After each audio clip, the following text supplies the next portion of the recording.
Hello, everybody, and welcome to Busy Playing Something, episode 10. I'm your host, Sean, for today, and I am joined by the PlayStation fanboy number one, Joshua LaRosa. Josh, how are we doing today?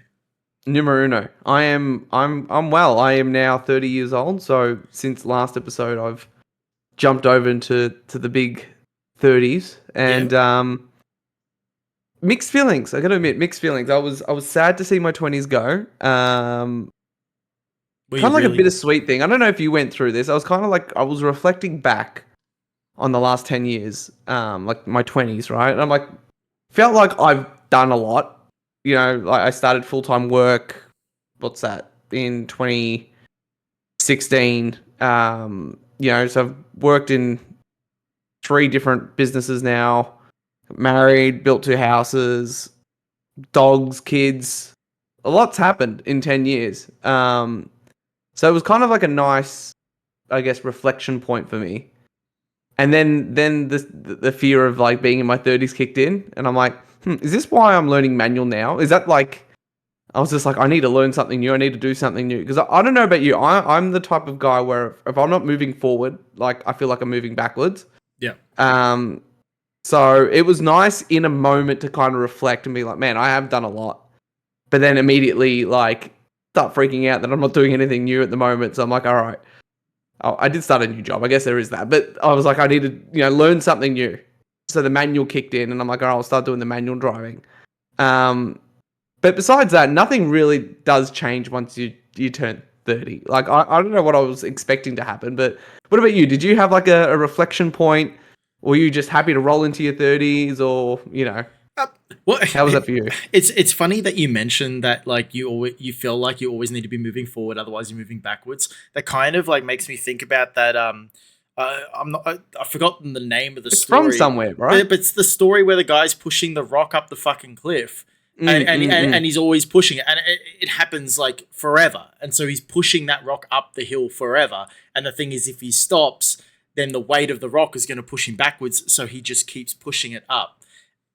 And I think you've gotten to that stage now where you realize that if you're not improving yourself, then what are you actually doing with yourself?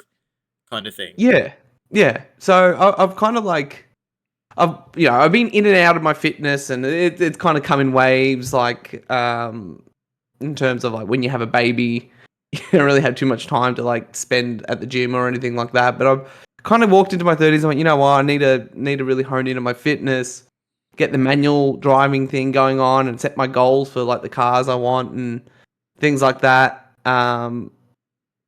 But yeah, it's kind of like, what's the next few big things, right? Like, Yeah. Nathan's turning 1 at the end of the month. Who's to say we won't have a second, which I bet to guess we would. Oh, yeah. Um, but it's just kind of funny, like when you're in your teenagers or even your 20s, right? You're kind of like, and some of these things have come, some of them you've done, and some of them you're yet to do and will do. But things like get a house, right? Build a home or buy a home, you've done. Like, but even the whole like I wanted to have a kid before I was 30, married, things like that. Kind of felt like distant goals. What feels like only a few years back, but it's actually been 10 years. Like, it's weird. Yeah. Time's just been, I don't know, man. It's wild. I, Having a I quarter don't life know. crisis over here. Well, I feel like I'm not even at that stage yet because I'm pretty open to kind of what the future holds. I don't really have like a plan. Like for example, like yeah, the whole kids conversation stuff. Like I feel like I'd be a great dad. Doesn't mean that I know that I want to have kids or Mm, anything like that. I just know that like I'm good with kids and I'm happy with kids. I'm still not ready to kind of bring them into this world and that sort of stuff. And especially being a single guy, I don't have to really worry too much about that. But mm, I found that like, especially since I hit 30, it kind of put things a little bit into perspective. Where I felt like with my 20s, it was kind of like I could be a little bit blasé. I was working a full-time job. I was getting okay pay, but like decent enough where I could still go out on weekends and that sort of thing and hang out with friends and kind of just do what I wanted to do, and that was good. mm, And it was only over the last 12 to 24 months, once I hit 30, that it was like, actually, now it's time to start moving on to kind of like that legacy decisions. So things like buying Mm. a place, things like, okay, so what's a family going to look like? Is it just going to be me and the cats? Is it going to be something else? Um, so I'm kind of in that little threshold of, you know, I know that this is a period of like big change for me, and Mm. kind of like that mindset where you reach that like point of maturity where you're ready to make your own decisions rather than just like let things happen. Mm. So, like with work wise, for example, I'm focusing a lot on that. I'm focusing a lot on kind of experiencing things that, like going out and seeing gigs and that sort of thing that I know that, in a couple of years' time, I'm not going to be able to do that. So I'm Mm. trying to look at those sorts of experiences and like things like your overseas travel and that I know that I'll do it later on. Like I'm happy to, yep, park the bus on that. I know that that's going to happen at a later stage. I don't have to worry about that now. I've got other things I can worry about now. So Yeah. that was kind of the clarity that I had. Um, and, trying to, I guess, save money in a sense has kind of really helped me kind of think about that because, previously I would just spend my paycheck, whether it's going out or buying video games, as you can see from behind me. Like, I spend my money on all this sort of stuff. And now I'm like, okay, well, let's try and tone that down. Let's try and stay cheap. Okay, 2 minute noodles are half price today. That's great. But like, what can I do that's going to help me move forward? And so I've found that, me thinking 6, 12 months in like ahead is Mm. okay, well, either get some savings together or, whether it's a new PC or something like that. Like I'm now starting to plan myself like that a little bit better rather than just my social outings. Yeah, So that's now it's like we're super getting important, full, right? like, yeah. Doing all that. It's funny. Like I don't know what it was. Like I wasn't always a not much of a goal setting type of guy. The only thing I've been consistent with, which is funny and ironic now, but the moment I started full time work, like my first week, I would always say to people, and I still say it now, I'm planning my retirement like the day I started working. And it's not because I've got like enormous amount of money, because it's got nothing to do with that. It's more just I'm just putting it out there that I'm only doing this until I'm 50. And at that point, whether I go down to 2, 3 days part time until I'm 55 or whatever that looks like, I'm not working into my 60s Yeah. or God forbid 70s, right? Like, so I don't know if it's like a manifestation thing. I'm just like, nope, this is not happening. I'm 30 now. I've got 20 years left. Just go, go, go. Get everything kind of in place, but then take the time to smell the roses too. Like, it's good to do a little bit of coasting, I think, from time to time. But yeah, this is your life podcast where we talk about the world, life, and all things in it. And we also talk about video games, by the way. Did you know about that? Yeah, of Yeah, course. because most of the time we are busy playing something, and it's Mm. usually video games and all that sort of stuff. But anyway, no, I'm gonna. Jesus, You know it's what's so bright. you know how we can tie it in? We're talking about our retirements and working and things like that, and this is not funny, but one of the topics is mass layoffs. Oh Yeah, man, okay, yeah, okay. You know what? not funny, not It's funny at it's all. not funny. We got a few. Ironic, but not Yeah, it's funny. ironic. We got a few bones to pick with it. But anyway, so a couple of things. The main topics that we're going to be talking about today is mostly about Bungie and what the hell is going on there, and how they've basically bungee jumped off a cliff with no rope. And then we wanted to talk a little bit later about like DLCs and expansions and kind of, where they sit with us, and how we feel about them in terms of, whether it's successful games that we've really enjoyed, and how we want to play them again, or whether it's, a way to get, new players into a game that they never really experienced, and a whole range of different things about that. But firstly, we are going to start off with Bungie.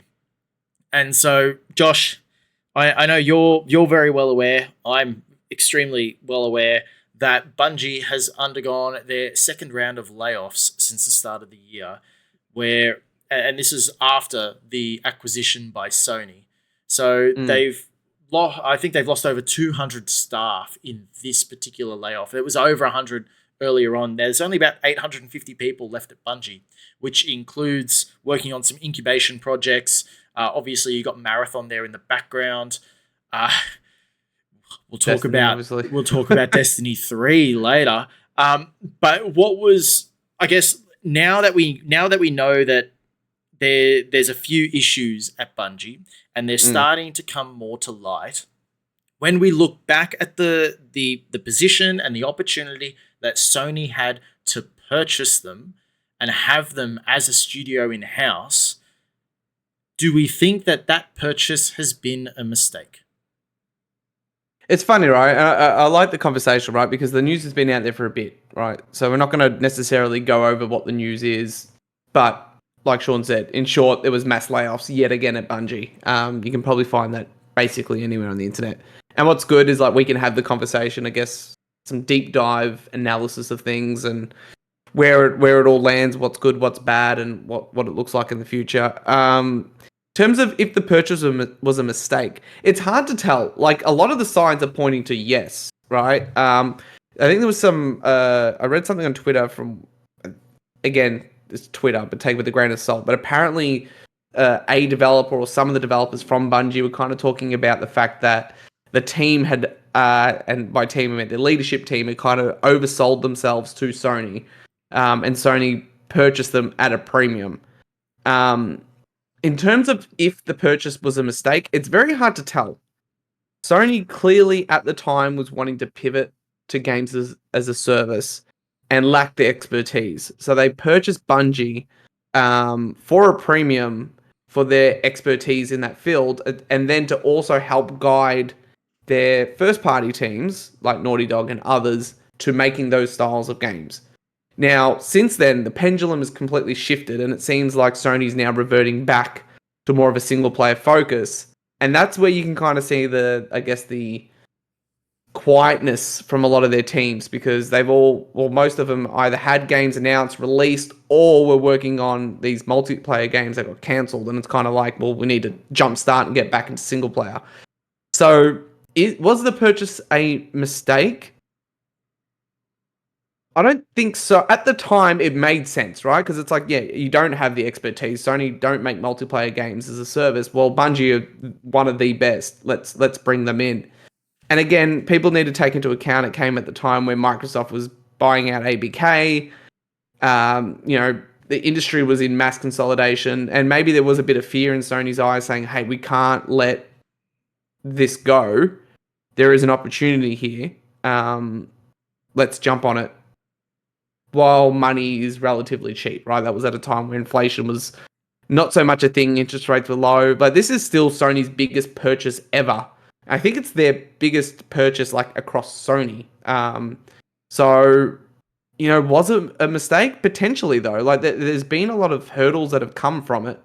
To allow Bungie to come in and kind of nearly set the rules, right? Like they're coming in, but they're not joining PlayStation first-party studios. They're sitting outside of that group. Their games will continue to be multi-platform. There were a whole bunch of like big dick kind of energy from Bungie, in the sense that they've kind of come in and telling everyone what to do.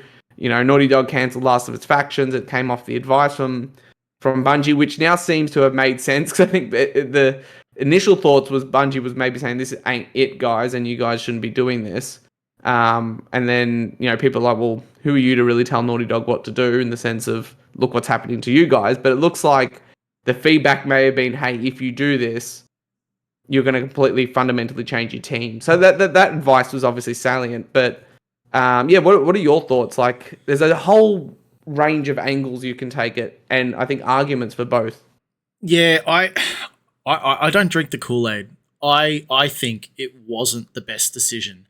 And as much as the explanation was about the live service gaming, getting Bungie involved and that sort of thing, like that's a great selling point. I think that's a great PR masterstroke that they were able to make in that purchase. But even at the time, so while Bungie were in negotiations to be bought by Sony, Microsoft came knocking, right? Yeah. But Microsoft ended up saying no. They were the ones to say no, because they knew that Bungie had a history of burning through budget. Yeah, yeah, They they had a they burn they rate knew it. Yep, and 100. staff. They Yeah. had the burn rate. They knew it. And so when Bungie was acquired by Sony, that was also around the time of COVID wise, or like just after COVID. COVID was a Mm. huge hiring spree. Like even Bungie, they went Exploded. they Yeah. exploded. They went, I think they went double their staff or something like that. They went huge in the hiring department because they're like, yep, we've got all these incubation projects. We've got Destiny 3 coming. We've got Marathon coming now. We got Destiny 2 still going. So there's all this stuff that they were looking at doing. Like, so the final shape was their last DLC expansion.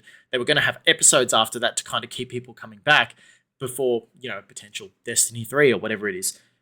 Now we see that, yeah, it was the promise of the promised land, and that gold ain't as shiny as you once thought. Like, Yeah, now, I definitely think maybe they even sold the vision of, we can, as part of this, we support your first party teams in guiding them through first games as a service. I think you're right. Maybe that was like, that's what Sony sold it as when they announced it. But maybe that's what Bungie sold them on, right? It's like, not only you're getting us, the team, thousands, developers strong, working on all these games. Our revenue's fantastic. Our profits we won't worry about that for now. We can guide your teams through it. Like, it's all good. So I don't for me, I personally, given everything we know now, I do think it was a mistake. I can also recognize at the time why it would have made sense based on what they seemingly knew. But it's clear today, August 5th, 2024, that there is grounds to ask that this was a mistake. And, now we as in Sony and needing to save the team that we purchased to help us, you know, um, it's crazy. And Bungie's got a history of being difficult, I would say, to work with. It's not often you find a team that's, purchased by Microsoft initially, then sold out of that and went independent, and then signed up with Activision, then signed out of that, went independent again, and now owned by Sony. That doesn't happen, ever. I don't think a publisher or developer's gone independent, then back to not being dependent, then back to being dependent, then not. So it's clear that there was a lot of talent at that studio, but also a lot of baggage. And a lot of it seems to be driven from senior leadership that have seemed to have maybe rocked the boat in a few different departments throughout the years. But it's difficult, right? Because they do make great games. And, Bungie for its... Bungie. But Destiny for all its flaws. Like, I'm not a Destiny fan, so I won't begin to pretend that I like it or anything, is massive, right? And Final Shape was very well received. Their legacy of games, all the way back to Halo, have been some of the best first-person shooters ever. So they are a special team, but it does seem that something's poisoned the well. And, we're kind of seeing the cracks starting to really form. I feel like the reputation was the thing that kind of like kept them up on their pedestal, really, because even with Final Shape, so if Final Shape went, like, it was a well-received final expansion, by the way. It's their final expansion. Well received. It's in the name. Yep, 100%. But even if it went gangbusters, it was not going to save Bungie in terms of like this second round of layoffs. They knew it was coming. The fact that there was a second round of layoffs, we know that there's going to be a third round of layoffs. It's going to happen. Things work in threes. But like even Bungie themselves, so they had their 10-year plan with Activision, which started with Destiny 1, which was released 2013, 2014. We're 10 years in now. They're done in terms of that whole Destiny thing. We're probably not going to see a Destiny 3 at all. Mostly because, they want to move back to Marathon, which is something that they did in the 90s that they want to do in modern day times, which, cool, great concept, awesome. But, you want to know the last game that had a similar sort of vibe and is PlayStation exclusive and how that's going? It's Concord. It's another one. It's literally another one. Yeah. So Yeah. Bungie's already got these issues that have kind of stacked up, and they've been papered over the cracks by the fact that they've got this really good reputation as being the Halo connoisseurs, and even Destiny itself as an absolute gangbusters free to play game over a number of years. But I can tell you right now, as a Destiny 2 player, Mm. looking at the last couple of expansions, like Lightfall, for example, I wasn't even interested to play because now you're at a stage, and Josh, you barely played Destiny. I know this. Played it at launch on There you go. PS3. That See, was it. barely played it. You're not going to Still jump. had Dinklebot. Yeah, That's how exactly. long. Yeah, I've got him floating around on the shelf over there. But anyway, Yeah.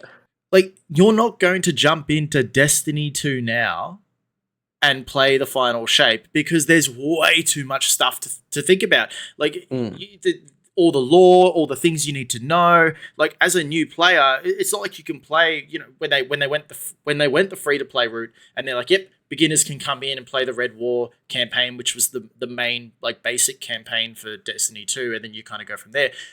Then they got rid of that, and it's like, all right, so all I'm doing is kind of getting introduced to the mechanics, and then I just join the story from where it is. Where it is, yeah. People nowadays, like and myself, I'm not going to jump back into Destiny 2 because I've got 3 years worth of stuff, 4 years worth of stuff nearly that I've missed.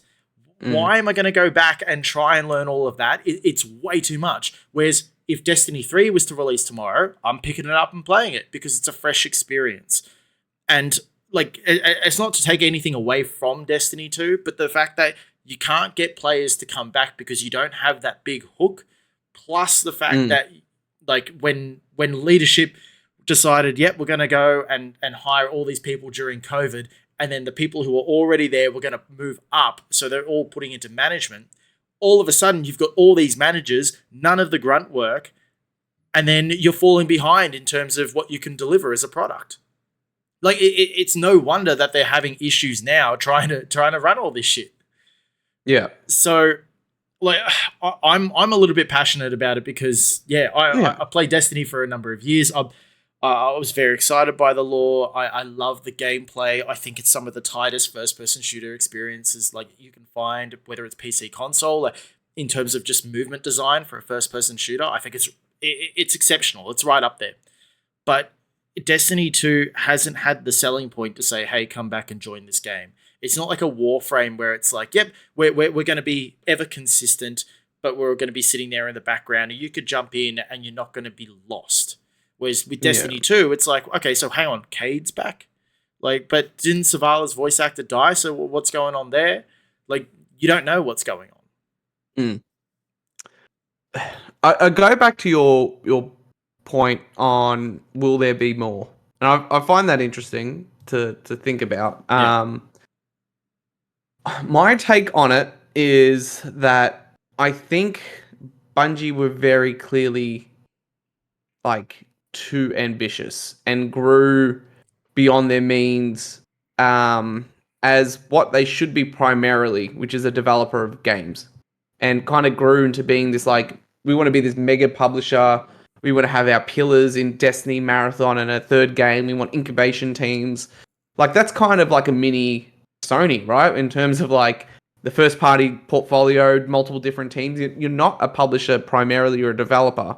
And I think they had some really, strong momentum out the gate. And then, during the COVID period where everyone was at home, maybe they saw these massive spikes in Destiny's playing. And then there was the free-to-play push and the Witch Queen DLC that was very popular at the time as well. And they said, oh, this is great. Like, let's start hiring, let's start incubating teams and go from there. And then what I think clearly happened is they grew, again, beyond their means. And then when things started to settle back down and people were returning to work and people were playing games less and less at home, all of a sudden they had too many people, right? 1,000, I think at their peak, it was like 1,100 developers at one point. Like, that encompasses all of Bungie from A to Z, but that's a lot of people to sit under the one umbrella. I refer to like, Bungie CEO Pete Parsons' comments from their press release, right? And then one of the things they said here, for over 5 years, it's been our goal to ship games in 3 global franchises. To realize that ambition, we set up several incubation projects, each seeded with senior development leaders from our existing teams. We eventually realized that this model stretched our talent too thin too quickly.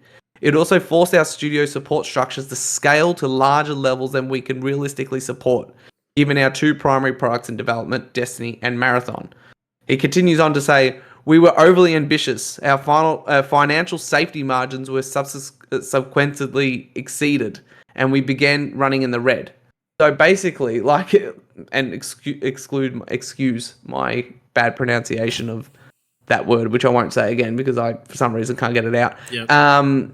Is basically what I was saying, right? They just look at all this money coming. Let's grow. Let's be ambitious. Let's work on what's next. Let's have all these incubation teams going off at once while we work on Marathon in the background and have Destiny firing on all cylinders. But then when things settled and came back to Earth, all of a sudden it's like, well, hold on, we're now running in the red. So again, I think they clearly sold themselves to Sony at that peak where it's like, hey man, Destiny active users are through the roof. Money being spent is through the roof. We've grown. We've got all these games in development, you know, with senior leadership at the helm of each of these incubation projects. Man, this is the place to be, right? Like we're the games as a service studio / publisher. But it's clearly, you know, the chickens have come to roost, right? And it's not happening. So they had that first round of layoffs. And what's really kind of stung people even more, and we're not seeing a lot of hate for Sony on this, which I think is fair, because it's now like people are questioning if Sony didn't buy them and they remained independent, would we see I think we would have seen a mass. That'd be done. It's either done or we're cutting back by more than just the 200 people. We're cutting back maybe 50%. Like we're just pulling away from all these things that isn't Destiny Marathon and just focusing on those two titles, and all those other incubation teams working on their own things, we're cutting because we can't.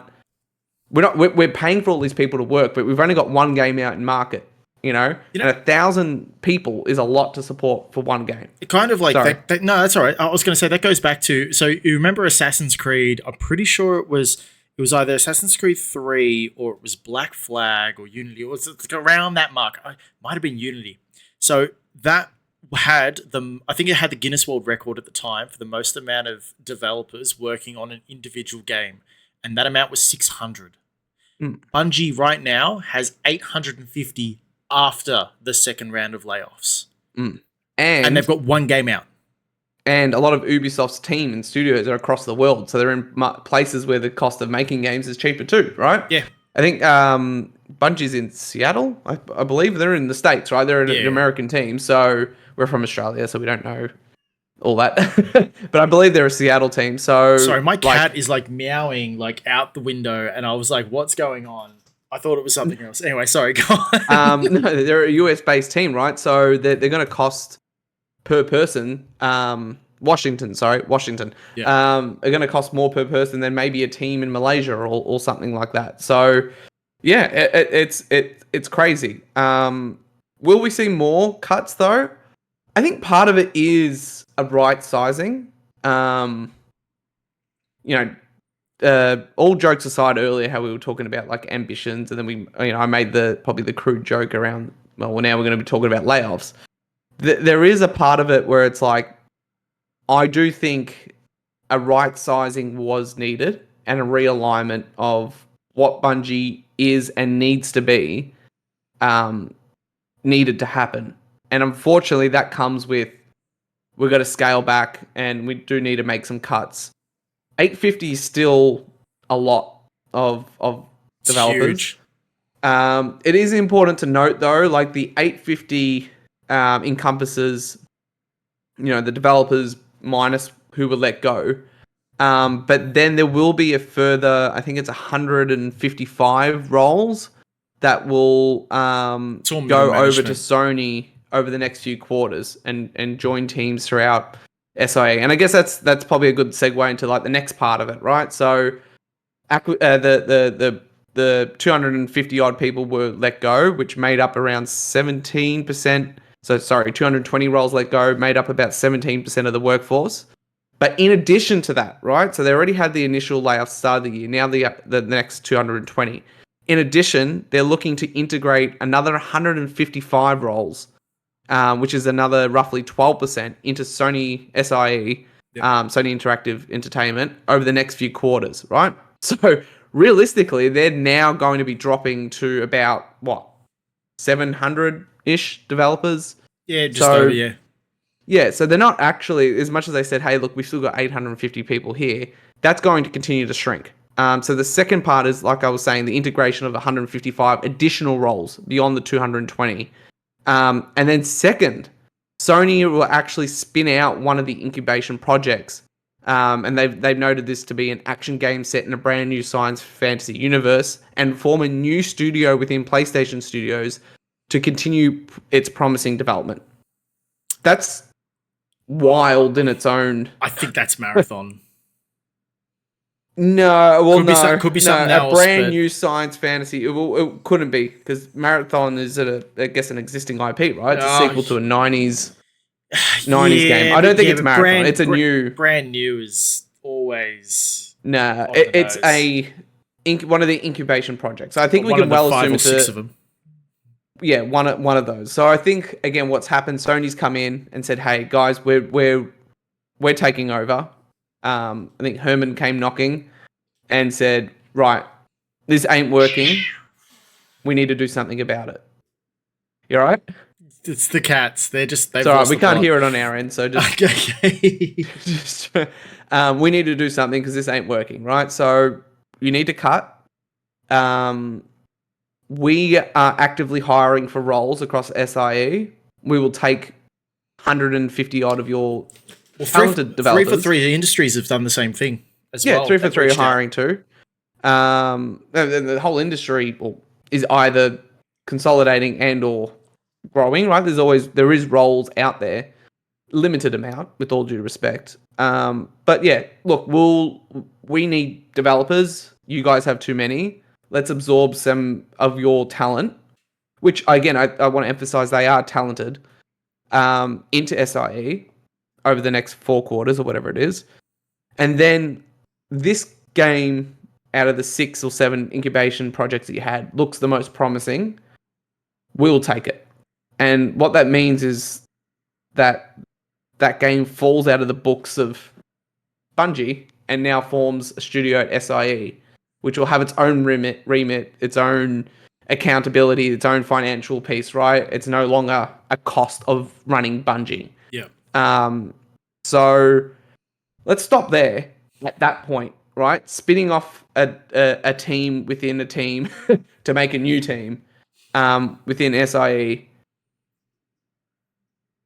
Interesting way to announce a new studio, but I mean, a new studio. Yeah. Well, that's what brand new. Working with Sony leadership to spin out one of our incubation projects to form a new studio within PlayStation Studios. Yeah. Which, in my eyes, if I had to really delve into the weeds, I think this is one of maybe 2 or 3 new teams unannounced at Sony working on games, based on the hiring of certain people joining SIE at unannounced studios. I do think there's a secret San Diego team still working on Uncharted. There was a Deviation Games. So you reckon this is kind of hinting towards these 2 or 3 secret Sony teams that we haven't been told about, and we're waiting to hear about them when they finally announce their first project? Yeah, I think that's the plan. There's going to be studios working on games that are going to be announced where there isn't the studio announcements going alongside of it.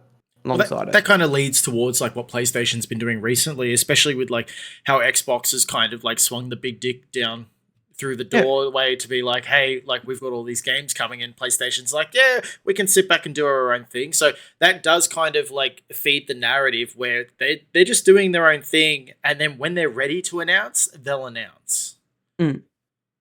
Yeah, so I think that's interesting, right? Because to go back to the point of who the new teams are, there was I'll Google his name because I am blanking, but he was one of the heads at Deviation Games who I think created Call of Duty Zombies. He's that guy. So he worked at what, Treyarch? Yeah, and there was the Deviation team working on that game alongside Sony. That team got closed down, but a lot of the talent and the head of the studio was actually hired by Sony. But he hasn't been linked to any of the teams yet. Okay. So a lot of people are speculating maybe there was a team at Deviation Games working on Game X, but there was a lot of infighting or something within the studio that wasn't working. So Sony said, all right, we will take you and your team of people, like the people that you're aligned with, and bring you in-house. And we'll create a new team. And they're probably still working on the game that they were working on at Deviation, right? Because Sony owned the IP, whatever that was. So there's that studio. And then there's also the rumored San Diego team, which we suspected were working on the new Uncharted game. Jason Blundell was the guy at Deviation. And then there's the secret, what we assume is the secret San Diego team, Uncharted. That was the, I don't know if you remember, there was a live action Sony trailer where we saw what looked like Cassie Drake in there. I mean, that doesn't just happen by mistake. No. So that's 2. And now the Bungie team that joined. Potentially 3, I think 3 realistic teams yet to be announced. And maybe a part of that is those 155 developers that are coming across. Apparently the team working on Colin Moriarty out of Sacred Symbol said that he had heard that the team that was working on the incubation project that is like creating the new team at SI, it was about 50 developers. So that team's about 50 strong. If they're incorporating another 155 on top of that, they're ramping up. That can, maybe feed that team. Maybe it goes to the Deviation team, right? Bungie, a first-person shooter talent. Maybe that, you know what I mean? So I think there is, not to take a bad story and a bad news piece and talk about the light and the end of the tunnel with it all, but I think maybe if I could bring it back to the Bungie thing, maybe this is Sony saying to them, look, guys, this ain't working. And part of, I don't know if you remember that we had heard that if Bungie didn't kind of meet certain criteria, that Sony could kind of take over the board and basically Herman Hulst comes knocking. Well, funnily you mentioned that because like Bungie already have a number of Sony executives on their board, right? They're already there, able to make decisions. However, Bungie get the final say, and that's what it has been. So now with these layoffs, adding to what's happened previously and everything else that's been concocted that we've kind of been talking about, do you think that Sony's... I guess Sony is taking the reins on this a little bit. They are taking charge. They're saying, look, okay, we've realized that, okay, we don't want this to be a bad investment. However, you guys obviously can't control your own toys in the cot. So we're going to take over here in a sense of we're going to start like moving some resources around and kind of like really rein you in a bit. Yeah, reining in, hammering down kind of like this is what you need to do. You can't really go out and do your own thing now because we don't trust you. Do you think that's a good thing? Or do you think that it's better for Bungie to kind of like continue on their own path because they want to be independent, they want to stay independent, Sony says they're going to be independent, like give them that independence? Or do you reckon it's better that Sony says, yep, nah, bring it in, let's go. Let's follow the playbook now? Yeah, I've seen a bit of criticism towards Sony, like, you purchased them for guidance and now you're guiding the team, like with no experience of how to run Bungie and or how to make live service work. Yeah. I think that's a valid point. I think if I was Sony, it wouldn't be so much that, hey, we're running things. It's more that, hey, we get the final say in decisions and we are going to right-size the business for what you guys are going to focus on. So you are now Destiny 3 or Destiny whatever, which there will be a Destiny. I do think that that's happening. And I think Marathon is the other project. And that's it. So split your resources between the two. Maybe you've got, I think once they go down to maybe 6, I reckon they'll end up at around 600, right? By the time they transition some to Sony and that team goes across 500-600 developers, which is still 100 50 more than Naughty Dog. Like, it's a big team. Split your resources between sunsetting Destiny, get Marathon, transition your talent from Destiny to Marathon. Then once that's launched, split off, have a small team start working on what's next. A Destiny 3 or whatever that ends up looking like.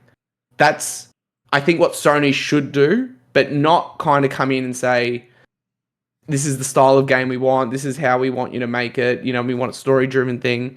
Which I don't think not Sony's dumb enough. Control, basically. Yeah, I don't think Sony's dumb enough to do that. I think Sony is smart enough to handle the financials, clearly.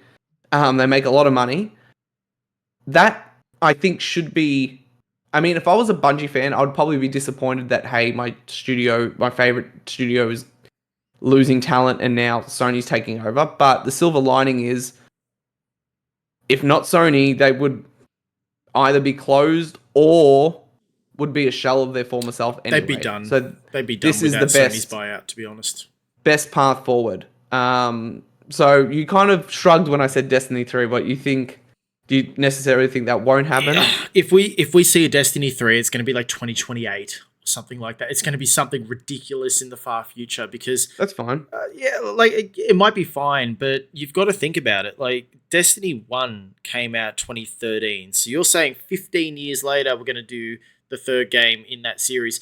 By that stage, like, especially when you're looking at live service games, the whole landscape could totally change. We're not talking about a difference between a StarCraft and a StarCraft 2 or something like that, where it's like, no, it's like, even though it's a similar game, it still has a similar kind of like audience. I think that by the time you get to that stage, you're really going to have something that's going to not only pull players in, but you're going to have to look at something that's profitable. And like, they've tried to do that with the Eververse, where, instead of paying, like, you've got your chapters or your your different battle passes. They tried that for a little bit, and they had the expansion. So they're still doing the expansion part, but then you've got the Eververse, which is kind of like your cosmetics and stuff. And unless they really figure out exactly what's going to work in order to keep that income coming in, especially if you're going to make it a free-to-play game, it's not necessarily going to work. Like, Destiny 2 has kind of like been the perfect game where you've seen developers try multiple different ways to try and either keep players engaged and keep players paying money, because that's what you want them to do at the end of the day. You want them to play your game 100%, but when it's a live service game and it's ongoing, and whatever profits you have coming in are also going to be used as expenditure for that game, you need to have some sort of money coming in.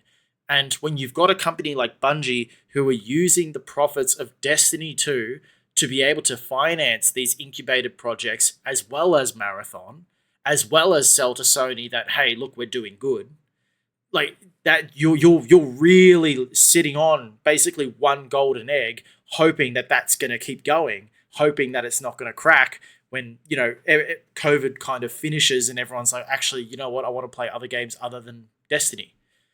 So, and I think that's fair though, but like, in my eyes, it's nothing lasts forever. Destiny 2 has had an incredible run. The reason we got Destiny 2 is because Activision said, hey, you're under us now. We want to launch a new game. This is the way we do it. Destiny, right? Like Destiny 1 ran its course. Destiny 1 got to a stage where you couldn't really do much else with it without making it too big. And the thing is, Destiny 2 got to that stage and Bungie said, nah, we're just going to keep going. And then they found out it was too big, and then they had to scale it back, and they actually took content out that people paid for. And vaulted it, And vaulted it, and then they're like, oh yeah, we'll bring back Mars later, or we'll bring back, Mercury later. And so they vaulted stuff and content that people had initially paid for in a free-to-play game without giving you the opportunity to play it again until they were ready to let it go, because the game got too big. And you don't get that with World of Warcraft. You don't get that with Elder Scrolls Online. Like, just because you bought the Morrowind expansion doesn't mean that it's going to be vaulted and you can't go into Morrowind for another 3 years. Yeah. I agree with everything you're saying. And I think that that's the issues that you're bringing up are fundamental issues with Destiny 2 being alive for so long. Well, and how it's run. It's 7 years old. Yeah. It's so how what it's run. what I would predict will happen is you have a skeleton crew kind of maintaining Destiny 2 because there's still an active player base playing it. Yeah, It's still fixed bringing in trials, money to maybe. some degree. Marathon needs to become their next, which I'm assuming is what they're hoping, their next Yeah. big success. But in between that, start working on Destiny 3. And I think enough time will pass where people would be hungry for it.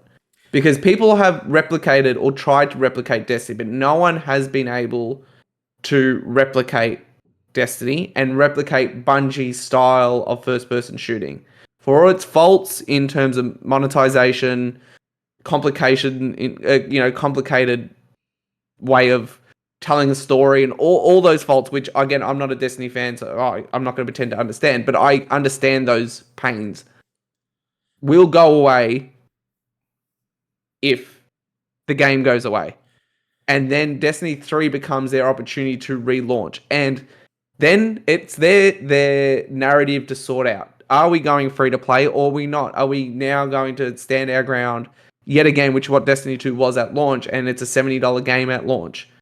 And then maybe it goes free to play down the track. But then that kind of gets them down the path of what happened with Destiny 2, where it just kept evolving what it wanted to be with what was happening. I think they need to just step away from it, recalibrate what do we want Destiny to be.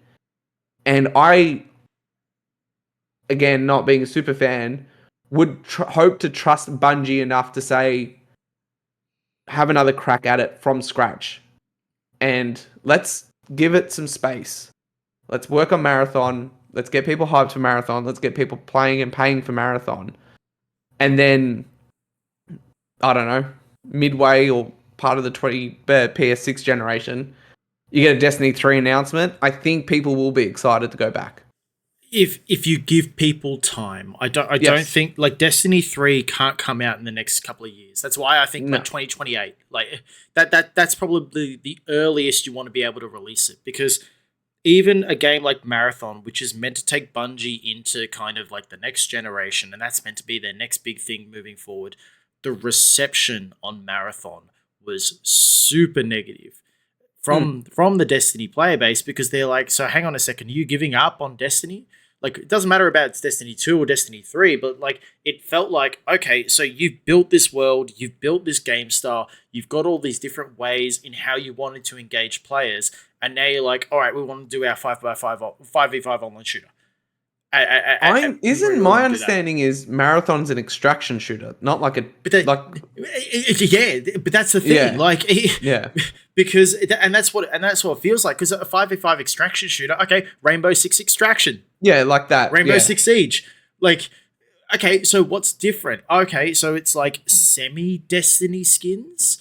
Is it kind of similar to the world? Like, is it different? Is it separate? Like, no, but because I will say we haven't seen enough, I think, to make. No, we haven't. But like, even looking at the initial trailer, at the launch time where they launched that trailer was the perfect time for Bungie to basically say, look, this is our long-term plan for Destiny 2. Yes, Destiny 3 exists.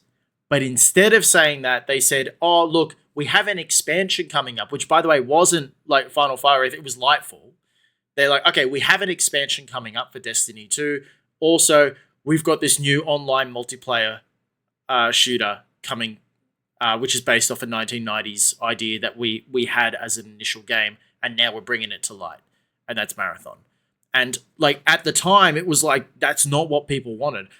Like, even Destiny players now, they still want like that PvP, like Trials of Osiris. They still want that to be fixed, whether it's balanced or whatever. Like, they want the matchmaking to work. And if Bungie's response is, we're going to do a new game instead and bring that sort of like, say, like skill-based matchmaking that works to a new game instead of kind of fixing the problems that we had before, that feels tone deaf. And I guess I said it from the start. Like, I'm emotional about this, and passionate about it, because it does kind of feel like Destiny has slipped to the wayside as like a free to play ongoing game, because it doesn't feel like it respects its players, and that's unfortunate because it's such a great game. But I don't feel like I'm respected as a player to want to return. I'd rather play literally anything else right now. Yeah, I was just looking just to make sure I got my timelines right, Yeah. and I will push back a little bit.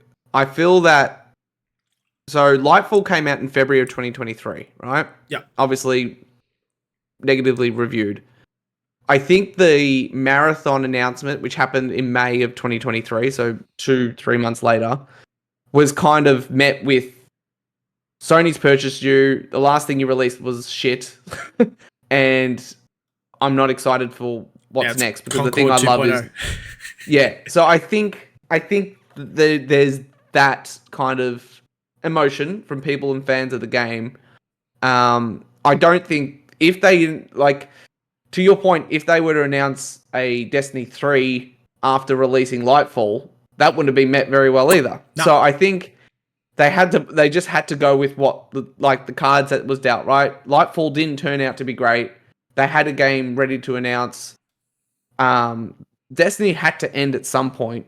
I think that the way it happened is the way it happened. If Lightfall was great, maybe we wouldn't be having this conversation. The layoffs may have not, whatever. Yeah. But I think, which I still think they would have. I think 100%. Ultimately it was just the Marathon was met with the stink of Lightfall and people not happy with. It's like, I'm not happy with what I've got, and you're trying to sell me on something new. I think a lot of people felt that. But I think if I'm Bungie, they have to also be aware that nothing lasts forever, and they need to have more. So why sell more than one pillar? Why sell Marathon at that time then? Hold on to it. You got to announce. They announced Elder Scrolls 6. I think the bloody anniversary, the 6-year anniversary, was in the last week or two for Elder Scrolls 6, right? Yeah. And that's a joke. Yeah, but I think the difference is, again, because they have so many developers working on these things, Marathon's deep in development. Clearly it was supposed to come out this year, it's been delayed to next year. You have to announce it. You need a marketing cycle. Sony is probably knocking on your door saying, hey, we need something to announce here. Your game's coming out next year, we're announcing it. So there are all those different factors that go on behind the scenes. So that's a Sony call then to announce Marathon. Regardless, the game. It feels like a Sony call, to be honest. Potentially, but the game was deep in development. It needed to be announced, or would have been leaked. I think they. Again, Lightfall was just bad timing and bad optics. I get that, but I think they need a break from Destiny. I think as much as people might not want Marathon, you don't, and maybe it comes out and it is a flop, and that's on them to sort out. But I'm just saying, I think. And this is kind of off topic, going really into Destiny here, but I think they need that. Not that they need layups, but this restructure was bound to happen. It's the kick in the butt. It's probably just the right calibration of things now, and let's focus on Destiny Marathon, and let's sunset Destiny 2, and let's get working on what's next. Take what you've learned, take what's worked well, what hasn't worked well. Because Destiny 2 was successful and was profitable for a very long time. Oh, yes, 100%. It's just when you've gone from 600-700 developers to over 1,000... You stretch your resources too thin. Yeah, you're getting paying for 6 or 7 teams making incubation projects where...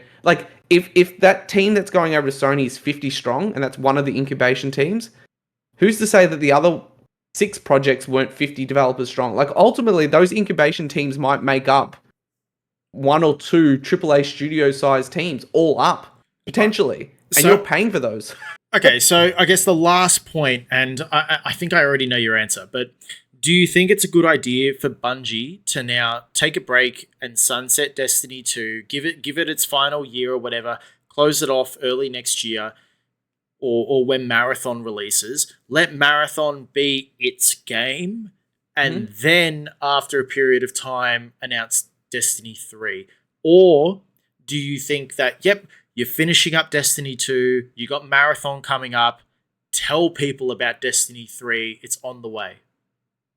I would not announce Destiny 3 anytime soon. You don't want to steal the thunder from Marathon. I would tease it. I would, if I was them and say I had 600 developers to my disposal, keep 100 on Destiny or whatever that number needs to be for it to make sense, to support the game, and maybe update it, and they do want to do, I did remember reading that they still want to do these episodes and do that. People still paying and playing. The game's already there. Just do that. But we need to be all on marathon now. And maybe we sunset Destiny 2 with some sort of teaser as to what's to come that doesn't explicitly say Destiny 3. And that's it. Go dark. And then become the marathon team until you're not, right? Until you're ready to show what's next. And maybe it's not Destiny. Maybe it's something completely different.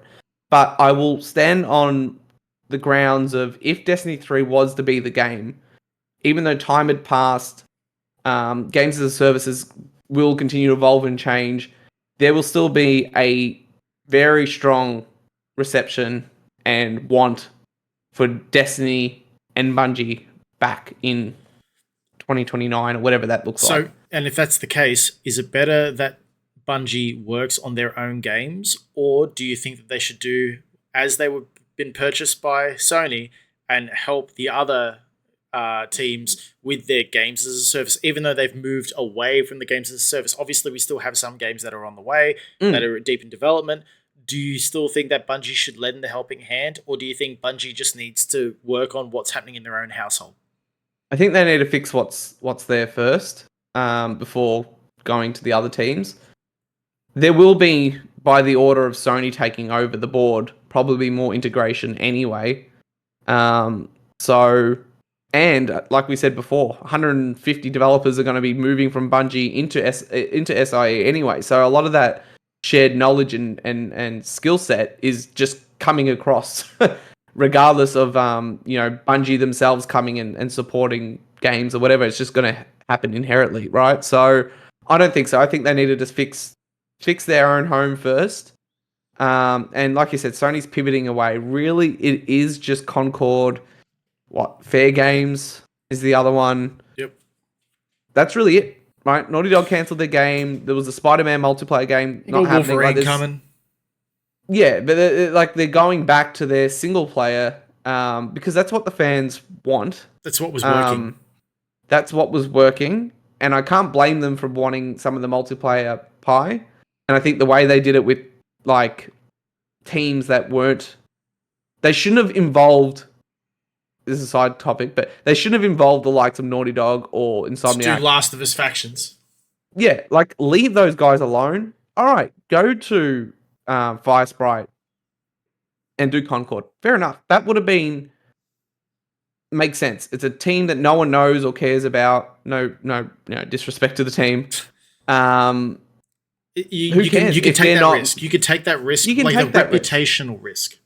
Yeah, exactly, and not affect what's working. So yeah, that's Bungie. We've spoken a lot about Bungie. Holy shit! Okay. I don't think I've ever spoken about Bungie so much in my life.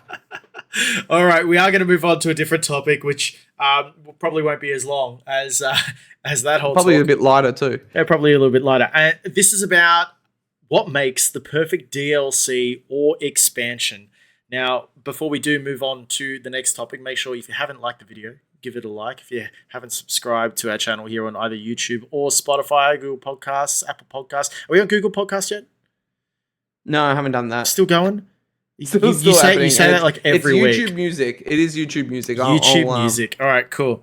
So if you haven't liked and subscribed and done all that social media stuff, please do.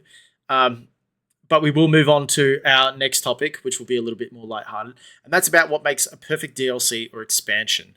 So DLCs, obviously downloadable content. Expansions are full game expansions that add to it. They do have their own different types. There's a whole range of questions that we've got about it. But I guess we'll start off, Josh. I'll ask you the question. You've just played Elden Ring and you've played Shadow of the Erd Tree. Have you finished it yet? Yes. No. I have finished up until the final boss. Okay. So that's enough, and that's enough to have a conversation about it. Okay, so I'm going to assume that this topic is based around your thoughts behind Shadow of the Erd Tree and kind of, where that sits. And, we talk about some sort of expansions as ways that really magnify a game and help it along. So, like, you might talk about, Tom Clancy's The Division, and then you got The Division Underground, which completely changed how you viewed the Division. So there's a whole range of different options. For yourself, Mm. what sort of expansions besides, I guess, the obvious in Elden Ring, like expansions, DLCs, what do you think has really added to a game rather than, like they could be listed as their own release almost, Mm. but the fact that they've added to an already finished product just makes it that little bit more.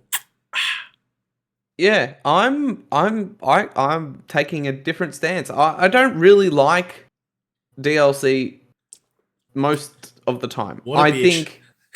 I think for me, once I finish a game, I like that sense of finality, and going back to a game 6 months, a year later, most of the time I don't really want to do it unless I have a real drive for it. I even think of like Horizon, and then the Burning Shores DLC, which I haven't finished because it was like, okay, I'm over a year after playing Forbidden West. I've probably played, I don't know, 100, oh, not 100, but a lot of games in between that game, since finishing it.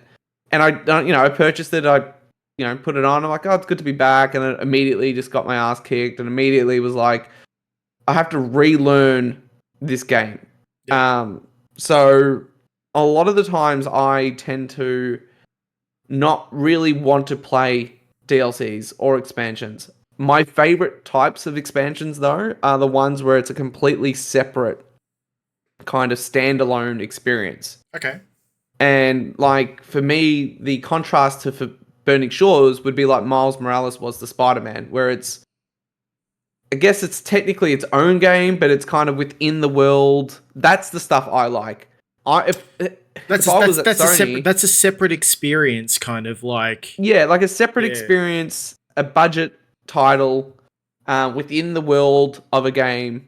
It's an expansion of that world, but isn't kind of so tied to the main game, and doesn't kind of like Burning Shores picks up literally after the end of the main game, right? Like, some times past type thing. Yeah. I much prefer either standalone pieces of expansion DLC, or if you're going to do it, it needs to be special. And that kind of ties into Elden Ring, right, with Shadow of the Erdtree. That's different. Like that's a generational style of game, that people were itching to have more content. I just think most games don't. This is going to sound really snobbish of me. Don't deserve Oof. the idea of like, why am I coming back? Why? I've done this. I'm content with it. Unless there's a real like narrative thread that's been left, which again can be a negative too. I often go back and think about Prince of Persia. I don't know if you ever played the PS3 Prince of Persia. That Transcends was the kind of like time, or no, it was like the cell shaded one with Nolan North voicing the prince. no?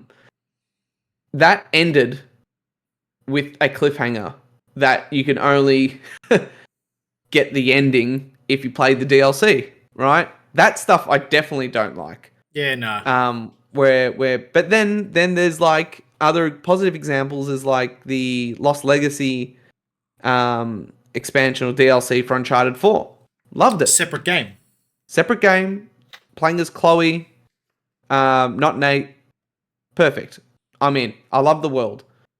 If I was a studio that had a game that we were planning to do expansions on, or if I was at Sony kind of guiding my first party teams, or Xbox, same thing, that's what I would be saying. It's hard to expect a player to return to a game story and character that they haven't touched in over a year.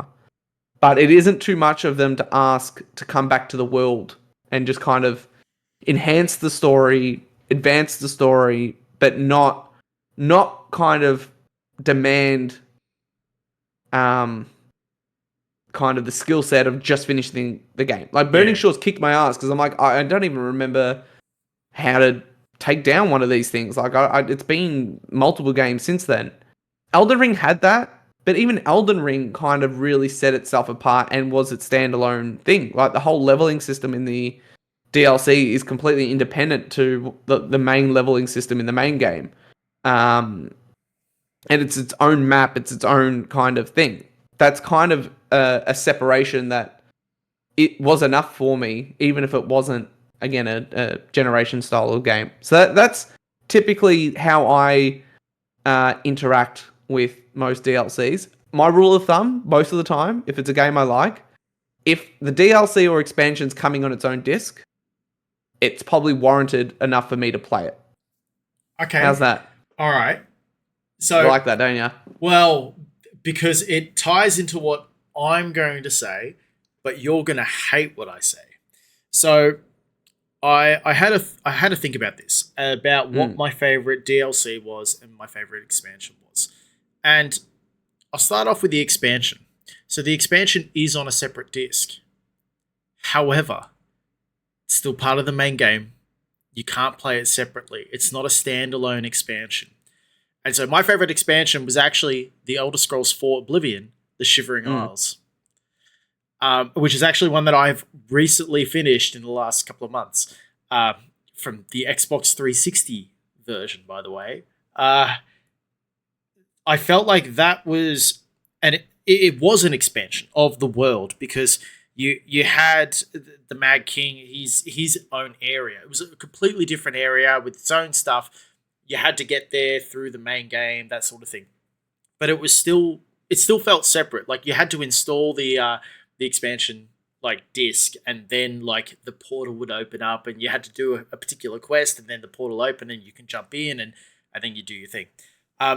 That was like, I guess, the expansion that came to mind, the Shivering Isles, and the DLC that came to mind was actually from a game called BioShock Infinite. And that was the Burial at Sea, which, same world, same save file, but it was different. Same age, same income, same super contribution. Yeah. Sorry, that's an Australian deep cut. Very much. So that was the Burial at Sea, episode 1 and episode 2. And yeah, there was a couple that I thought about, like LA Noire had a couple of different ones, and Undead Nightmare from Red Dead Redemption, Festival of Blood, Infamous 2. Those were the two that stood out because, well, with BioShock Infinite, I actually really enjoyed BioShock Infinite. Out of the 3 BioShocks that had come, so 1 and 2 and Infinite, I played Infinite till finish first. And I think it's more because it was more a shooting McTootie rather than like a kind of a semi-horror. Survival horror. Yeah, that sort of thing. Like, I don't know, it's just more of my vibe. I get you. But the Burial at Sea expansion just gave everything a different perspective. It's a different play style, and I really enjoyed that. I was going to say, that is also key. Having something to say, and that's why I kind of said the whole, like, Miles who Morales. do you think you are to expect us to like want to go back into your world, right? Like, yeah, it needs to have something to say, and those DLCs said it. And kind of like even Undead Nightmare had its own like spin on the game, or even Left Behind with Last of Us, right? Like having something to say, or taking what we know and kind of flipping it on its head, that could be fun too. But if it's just more of the same, like perfect example, right? We used Miles Morales, but then there was also the Spider-Man DLC, which was like those episodic with Hammerhead. More of the same. Could have completely just been an email. Like, I've stopped. Like, I've literally got like Spider-Man, like the first Spider-Man. I've got the DLCs. I've got the full thing on PlayStation 5, and I got halfway through. I think it was the Black Cat like story, and I just got fucking bored. I was like, I've done all this again. Yeah, and now I'm it's only important for Yuri enemies. It's just important for Yuri's story, and it makes sense when you play. Play Spider-Man 2. No, it's just good for trophies. That's all it is. Yeah, I agree. But that's an example, right, where it's just like, So that's how I interact with expansions and DLC. Any cosmetic, any like, get the golden gun. You're not getting a cent out of me for any game ever. All right. So what about add-ons? All right. So I'm going to expand the topic a little bit. We've talked about DLCs and we've talked about expansions. What about add-ons? So, for example, Astrobot has an add-on that's every 4 weeks where, well, it's an add-on now. There's a different trophy that unlocks every 4 weeks where you've got to go to a particular level to do a little puzzle to basically get a trophy. Oh, shit, was there trophies attached to that? I didn't know that. Yeah, there's trophies. Yeah, the you third son one. of a- I told you this. I didn't realize it was told you trophies. this. I thought maybe PlayStation Star kind of things, but all right. I told you this.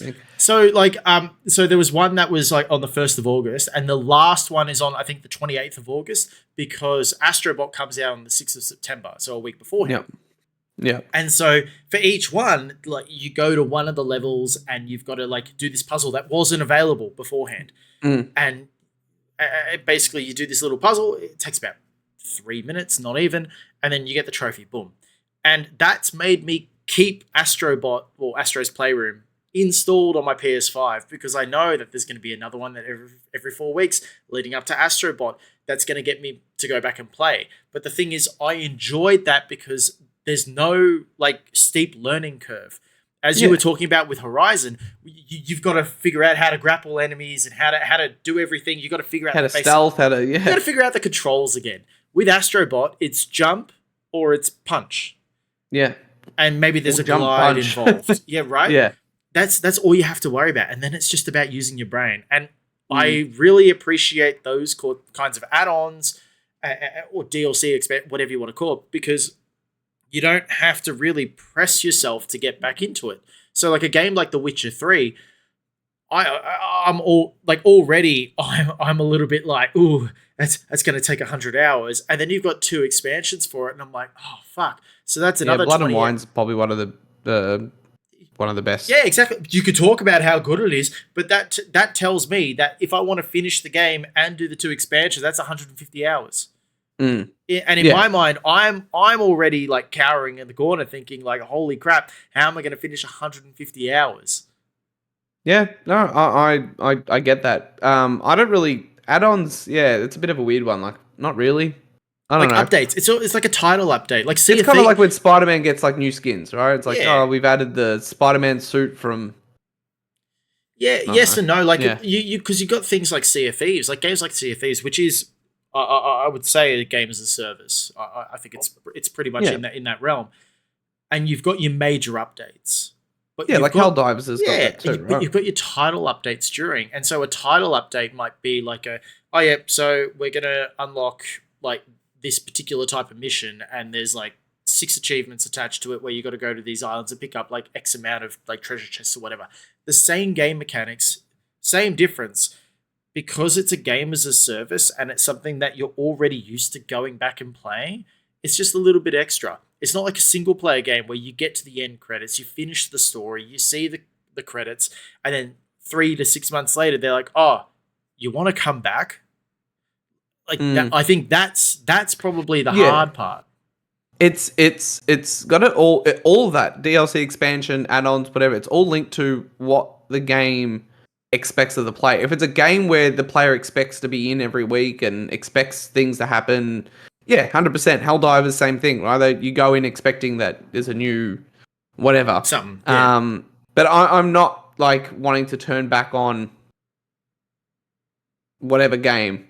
Even Astrobot, which is a game I love. I'm like, I'm just gonna wait until Astrobot comes. Like, so you're not going to go back to Astro's. You're not going to go back to Astro's Playroom and play the add-on and get all 4. No.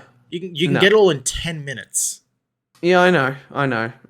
Maybe I will. Maybe because there is those trophies. I'm 49 out of 51. I'm ready to go. I've already got the platinum, but I'm ready to hit that other 2. Yeah, but for 9 out of 10 games, like I wouldn't be doing it. So yeah, like I think back on some of the DLC that I've really enjoyed over the years, like. Even the Yuffie's DLC from Final Fantasy VII was great. Like I said, Lost Legacy. Everyone talks about Phantom Liberty for Cyberpunk. Phantom Liberty, again, having something to say. That kind of like was like the relaunch of Cyberpunk. Cyberpunk, and some people said like it's hard to actually go back, right? Like because it reinvents the stealth, reinvents the weapons, it fixes the game. It fixes the game, right? And that stuff I like. That I appreciate it, but it's again, then at that level, it just ties into people who enjoyed the game. You know what I mean? Like if your favorite game got, regardless of what it is, some sort of game-changing refinement in a form of paid DLC or an expansion, you would play it.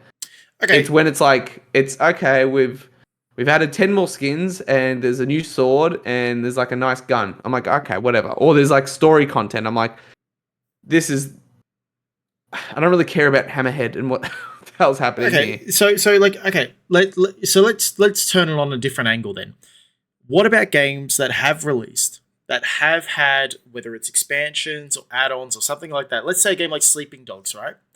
And then you've got the enhanced edition that comes out in the next generation that has everything included. You know, the Batman Arkham games. Yeah. Like LA Noire, the complete editions. So I guess obviously it's different if you're somebody who didn't play it originally, because now all of a sudden you have the complete set. You have everything there. You don't even know what's old and you don't know what's going yeah. on. Yeah. But if you've played the original game, you finished it, you're done, and the DLC came out or the expansion came out and you're like, yeah, whatever. Yeah. And then all of a sudden, Elder Scrolls 5 Skyrim Enhanced Edition with all the expansions comes out. Is that a draw card? Because then all of a sudden, you've got to play again from the start. And then to get everything else. Do you think that's more of a selling point? Yes. Because if I'm willing to buy the game to play it anyway, you know what I mean? Like, if X game came out complete edition and it had all the DLC included, I mean, if I'm buying the game, I must be willing to play it in some capacity, right? And then it's each to their own.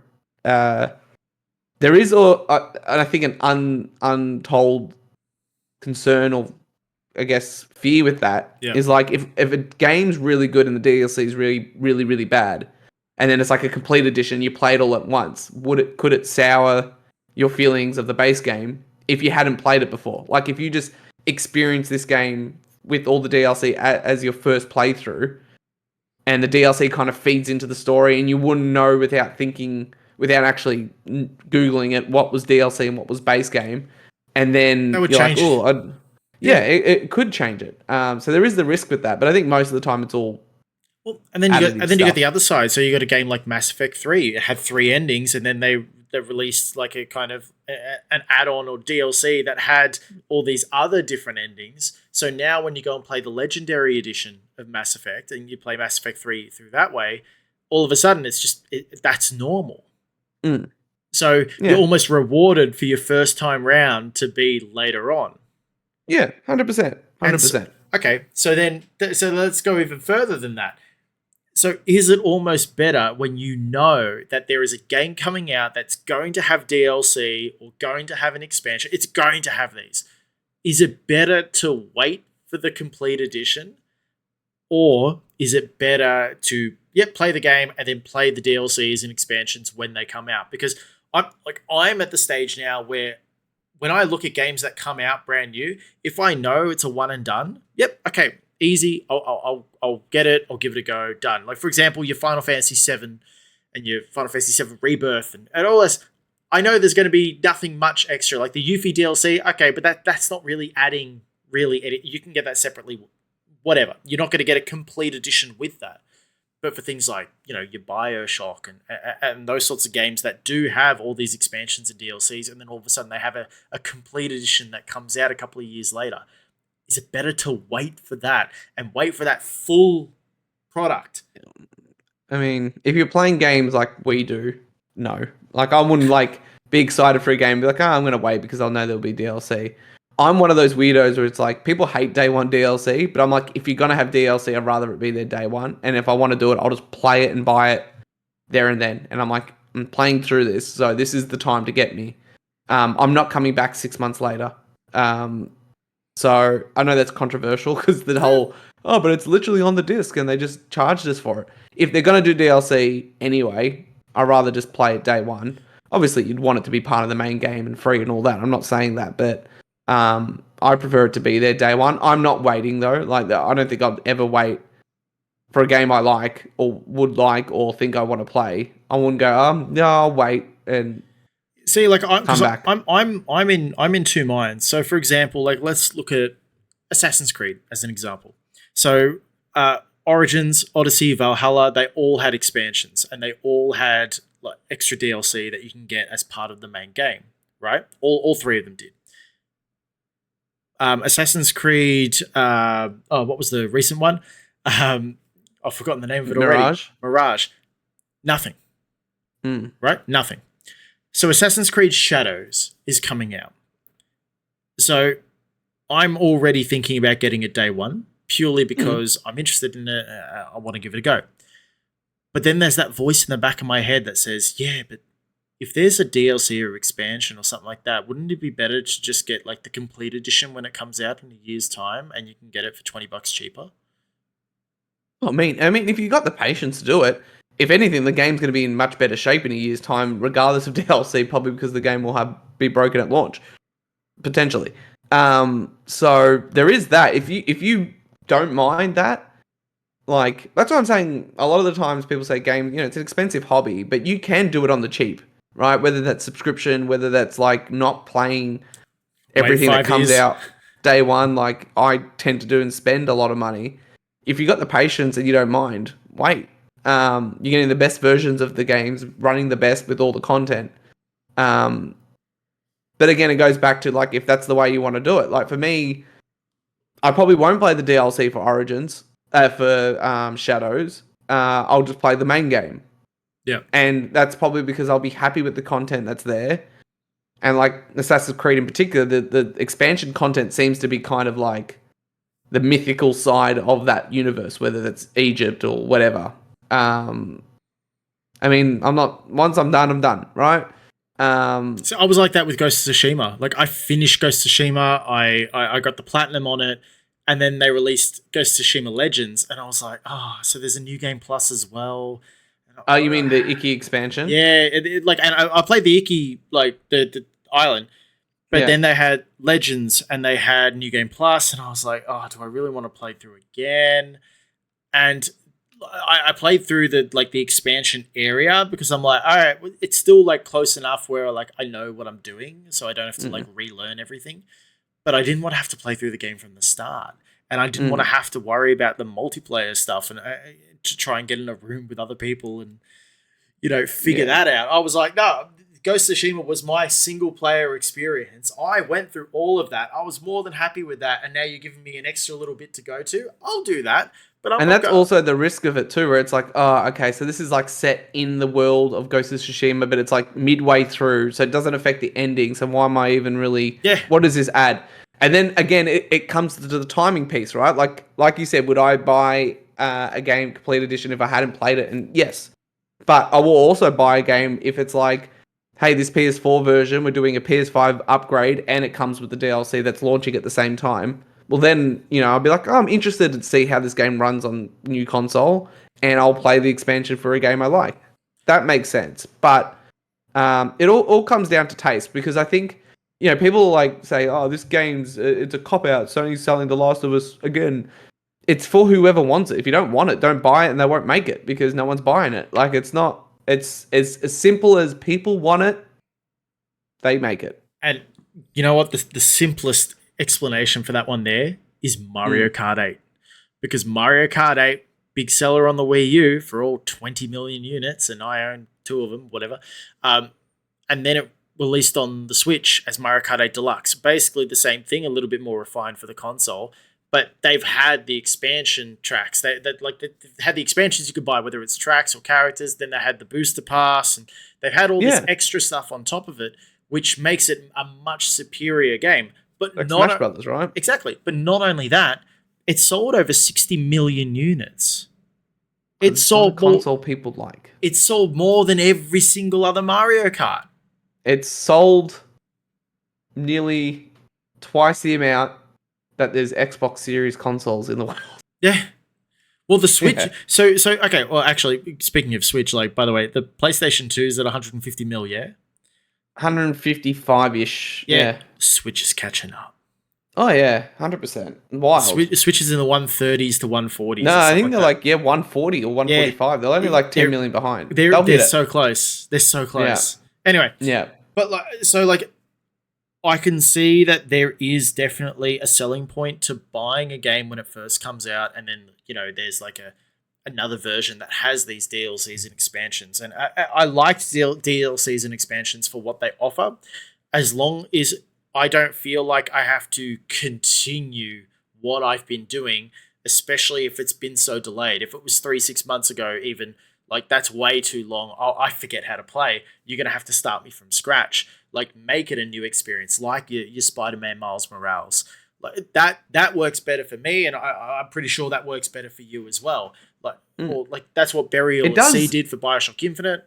Like It does like so much. And to wrap this up, like again, not to go to the business, Josh, but like even financially from a business perspective, it makes sense, right? We can churn out games quicker because it's not like I'm waiting between Spider-Man 1 and Spider-Man 2, right? And that development time. It's like, well, we've got Spider-Man 1, we can turn a near full-size game out in 2 years' time because we've got the world, we've got the engine, we've got the character you got the models, assets, yeah, done. we've got the assets. Let's just tell an exciting story within that world, keep players satiated, and then the wait between Miles and Spider-Man 2 doesn't feel as long.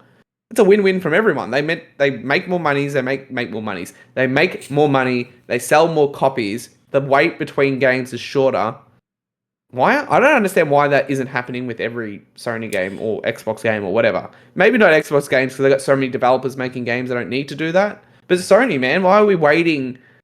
Now we're going to wait, from Ragnarok to the next God of War. Like, why not have... Because they moved to games as a service and then they realized they didn't want to. That's why they should come knocking on my door. I can probably give them more salient advice than anyone out there working at SIE today. As an absolute expert, huh? Oh, I wouldn't be making Concord, so yeah, I'd be shelving that as quickly as possible. Like, sorry, it didn't work. Like before, yeah. Oh man, that it looks 2000 like, peak play. Anyway, I know. it's a whole different. I'm sure we'll touch on Concord in the next couple of weeks because nobody else will play it. Yeah. But otherwise, I think we are going to wrap it up. It has been a fairly lengthy show. So, Josh, thank you very much for chatting about Destiny. I know you love talking about Bungie and Destiny and games you don't play. Yeah. Kind of proves I can talk about anything, right? Yeah, within reason, of course, yes. And the DLC expansion topic, I think there's a little bit there to really chat about whether or not it's kind of viable from a player perspective and kind of what works best. So for those of you who are watching, let us know. Like, is there a particular DLC that's come out for a game that's really drawn you back into it? If there's an expansion that you feel has really kind of like changed the way a game has appealed to you, or if you think that they haven't really quite figured it out yet, and it's probably better to do cosmetics in a store like Eververse for Destiny. I don't know. Let us know in the comments below, or if you're listening online, please tweet us or X us. I don't know. Are they still called X's? I know they're still called tweets. I don't know. I just want to call out a few before someone writes in the comments. How did you not mention the old hunters for Bloodborne? There you go. Minerva's Den, Bioshock 2. There's some really good. There is some really. I didn't play Bloodborne, that's why. Powerful. Even Blood Dragon, right, for Far Cry 3. Oh yeah, okay. So yeah, that's good. That's in the same. That's in the same boat. From expansions perspective, like the Diablo expansions, even Cuphead and its expansion was really good. Obviously, all the Dark Souls. There's plenty out there. Like there's plenty that we didn't touch on. It's not because they're not important, but there's examples of it doing right. Yeah. Just want to make sure because the Bloodborne people are very touchy at the moment. Yeah, so. they can be touchy all they want, but at the moment they're still not getting it on PS5 or You know PC. what's not being touchy? Sony with Bloodborne. they're not touching it with a 10-foot pole for some reason. I don't know. They don't know what's going on. I don't know. I've got a feeling it's coming though. I've got a feeling it's coming with the Pro. I just got this weird... You reckon Bloodborne is coming to PS5 when the PS5 Pro is announced? Yep. I've just got this feeling. I mean, the game's there. Like, let's just... My God, there is third-party people who have upscaled the game to 60 frames. It's not that difficult. Like, let's just do it and get it over with. God, make some money. Again, it's Sony. If you need someone to make all your decisions for you, I come cheap. Just Yeah, you're not on $500,000 a year. Yeah, I was gonna say you're not on a pay packet of like $4 to $5 million a year where you're buying Yeah. Lamborghinis and shit. Yeah. Yeah. All right. Well, anyway, that has been episode 10 of Busy Playing Something. Thank you very much for watching. Hopefully, you do like and subscribe to the video and let us know what your DLCs or expansions that you've really enjoyed are. We've already touched on a few. And if you want to get more involved in Destiny, please tweet us on X/Twitter at HolyDePrawn and at Joshua LaRosa. We are there. We are watching. And thank you for watching. Hopefully, you enjoyed it. And Josh, do you want to say anything before we head off? What do I want to say? What am I feeling? Besides bringing Bloodborne to PS5 and PC, No, you're already manifesting. You're already getting there. Yeah. PlayStation Showcase. I think it needs to happen. You know it's happening, right? It's happening this month. Let's see. Later this month. It's happening. Done. August. It's happening. All right. We'll see you guys later. Ciao.